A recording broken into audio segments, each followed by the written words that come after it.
महापुरुष अक्सर अपनी बातें कहानियों के माध्यम से कहा करते थे, क्योंकि उन्हें पता था कि अगर किसी को कोई सीख दी जा सकती है तो वह कहानियों के माध्यम से ही आसान तरीके से दी जा सकती है।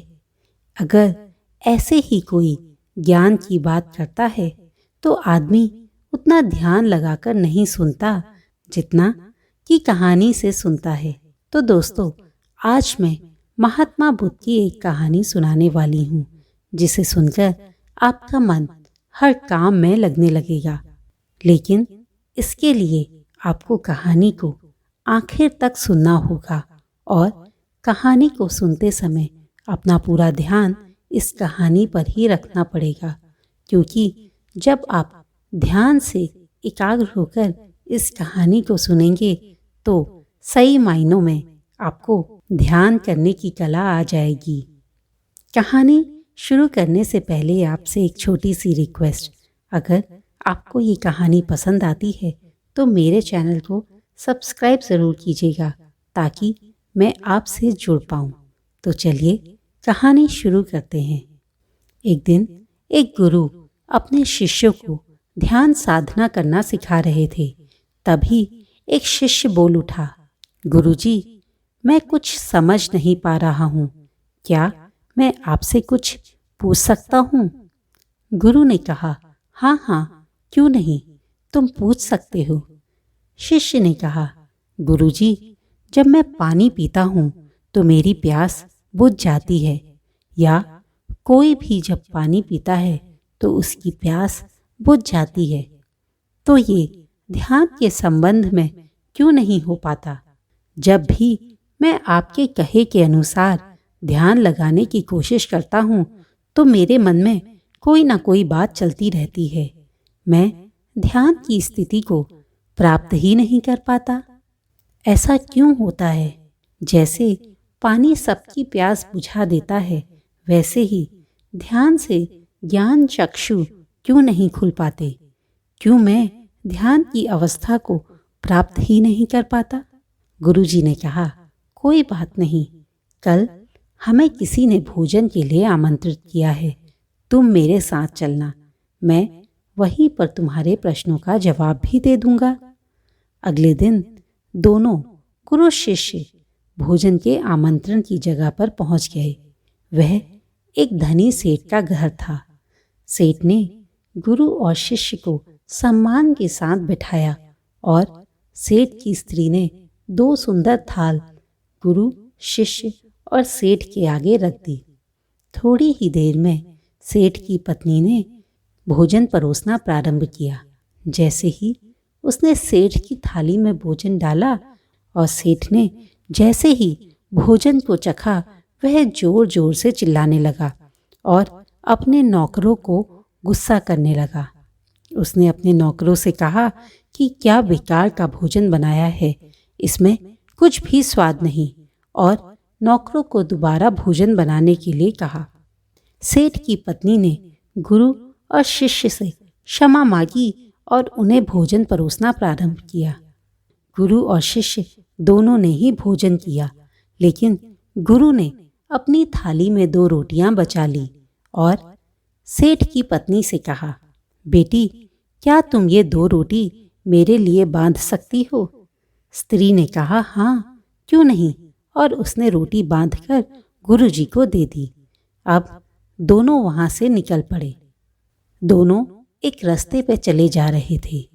तभी गुरु ने शिष्य से पूछा, तुम्हें भोजन कैसा लगा?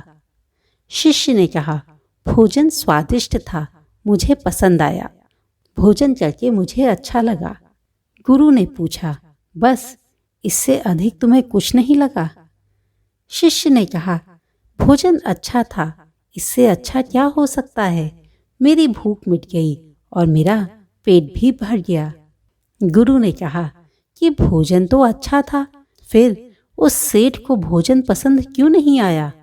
शिष्य ने कहा, हाँ, भोजन तो बहुत अच्छा था, पर मुझे समझ ही नहीं आया कि उस व्यक्ति को ऐसा क्यों लगा। आप ही मुझे बताएं। गुरु ने कहा, ठीक है, अभी आगे चलते रहो, मैं तुम्हें अभी आगे बताऊंगा। वह दोनों चलते रहे।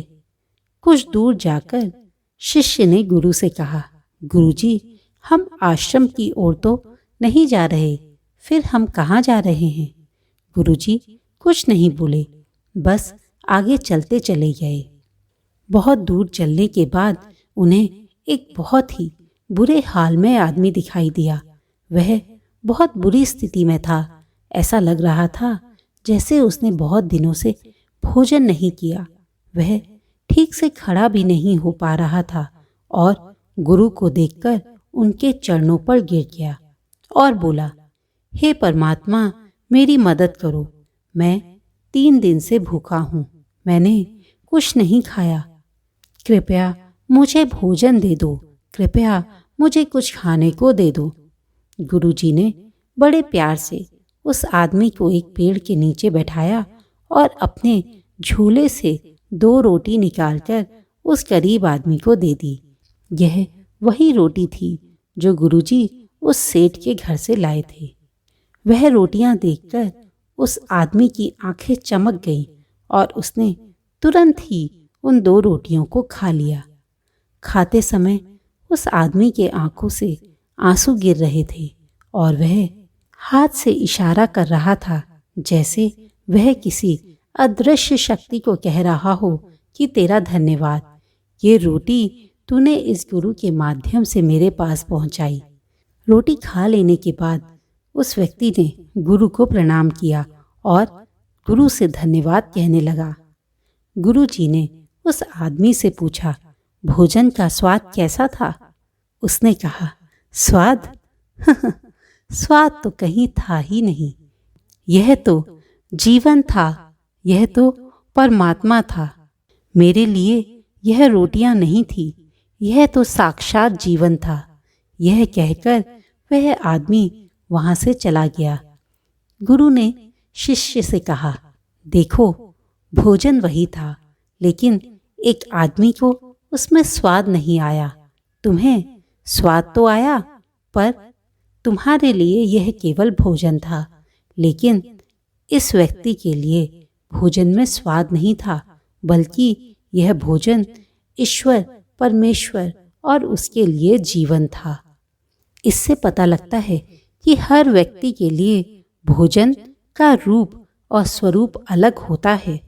पहले आदमी को इससे कोई तृप्ति नहीं हुई, तुम्हें थोड़ी तृप्ति हुई और इस आदमी को तो अनंत की प्राप्ति हुई।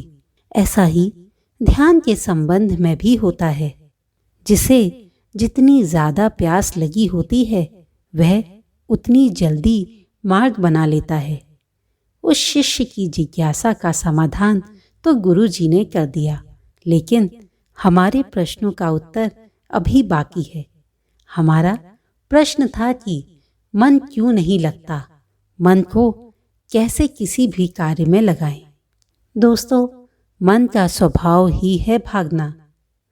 मन 2 शब्दों से मिलकर बना है, माँ और ना। माँ मतलब मैं और ना मतलब नहीं, यानी मैं नहीं। यदि हमारे पास कोई चीज अधिक मात्रा में होती है तो हमारा मन उससे भागने लगता है। जैसे उस धनी व्यक्ति के पास भोजन की कोई कमी नहीं थी, वह जो चाहे जैसा चाहे भोजन खा सकता था, इसलिए उस व्यक्ति का मन भोजन से नहीं जुड़ा था। पर जब हमारे पास कोई चीज सीमित मात्रा में होती है तो हमारा मन उस चीज से जुड़ जाता है। जब वह सीमित वस्तु हमें मिलती है तो हम पूरी तरह से उस वस्तु के साथ जुड़ जाते हैं और उसका बहुत ख्याल रखते हैं। पर जब वही सीमित वस्तु हमारे पास ज़्यादा मात्रा में हो जाती है तो हमारा मन फिर उस चीज़ से हट जाता है। हमारे लिए वह चीज़ अब कोई अहमियत नहीं रखती। गुरु ने कहा, तुम्हारे लिए भोजन सीमित मात्रा में है, इसलिए तुम्हारा मन भोजन से जुड़ा हुआ है, लेकिन उस व्यक्ति के पास वह भोजन था ही नहीं, इसलिए उसको पूरी तरह से उस भोजन को पाने की इच्छा थी और इसलिए उसे उसमें परम सुख की प्राप्ति हुई। मन तो हमारे वश में होता ही नहीं। जिस चीज में हम मन लगाना चाहते हैं, मन हमेशा उससे दूर भागता है। मन का तो काम ही होता है भागना। जैसे ही हमें एक चीज प्राप्त हो जाती है, हमारा मन दूसरी चीज की लालसा करने लगता है, और जैसे ही वह दूसरी चीज प्राप्त होती है, वह तुरंत ही तीसरी चीज की ओर भागने लगता है। मन संतुष्टि तो जानता ही नहीं, यह केवल पाना जानता है और पाने के बाद भूल जाना जानता है। जो मिल गया उसे छोड़ देने की आदत होती है, और जो छूट गया उसे फिर से पा लेने की मन की आदत ही होती है। अब सवाल आता है कि मन का काम भागना है, तो क्या हम जिंदगी भर भागते ही रहेंगे? क्या हम कहीं रुकेंगे ही नहीं? ध्यान से देखें तो जिंदगी ऐसी ही है। जन्म से लेकर मृत्यु तक इंसान भागता ही रहता है, कभी किसी चीज के पीछे तो कभी किसी दूसरी चीज के पीछे। लेकिन कुछ इंसान इसके अपवाद भी होते हैं। वह ठहर जाते हैं, भागना बंद कर देते हैं, तब चीजें उनके पीछे भागने लगती हैं। वह चीजों के पीछे नहीं भागते। और इसका सबसे बड़ा उदाहरण गौतम बुद्ध हैं। वह अपनी जिंदगी में ठहर गए। उन्होंने ज्ञान की प्राप्ति की। उन्होंने दुनिया को भी ज्ञान और ध्यान का संदेश दिया। पर हम कैसे अपने जीवन में ठहराव ला सकते हैं? हम कैसे अपने जीवन में एकाग्रता को पा सकते हैं? कैसे हम अपने मन को नियंत्रित कर सकते हैं? और इसका एक ही रास्ता है, और वह है ध्यान। मन भागता है, ध्यान उसमें ठहराव लाता है। मन लालच देता है, ध्यान उस लालच को देखने की दृष्टि देता है। ध्यान का मतलब बस आंखें बंद कर लेना नहीं होता। ध्यान का मतलब बस एक कोने में बैठ जाना भी नहीं होता। कभी आपने किसी छोटे बच्चे को अपने खिलौनों से खेलते हुए देखा है? वह बिल्कुल एकाग्रचित होकर अपने खिलौनों से खेलता है। तब उसे आसपास की दुनिया से कोई मतलब नहीं होता। वह पूरी तरह से अपने उस खिलौने की दुनिया में बसा होता है। उसका पूरा ध्यान, उसकी पूरी एकाग्रता वहीं होती है। और अगर तब आप उसे जोर से आवाज दें और उसे बुलाएं, तो वह घबरा उठता है, क्योंकि तब उसका मन एकाग्र होकर एक काम में लगा था, और आपने उसे जैसे ही बुलाया तब उसकी वह एकाग्रता भंग हो गई। वह इस दुनिया में वापस आ गया। और यही ध्यान है।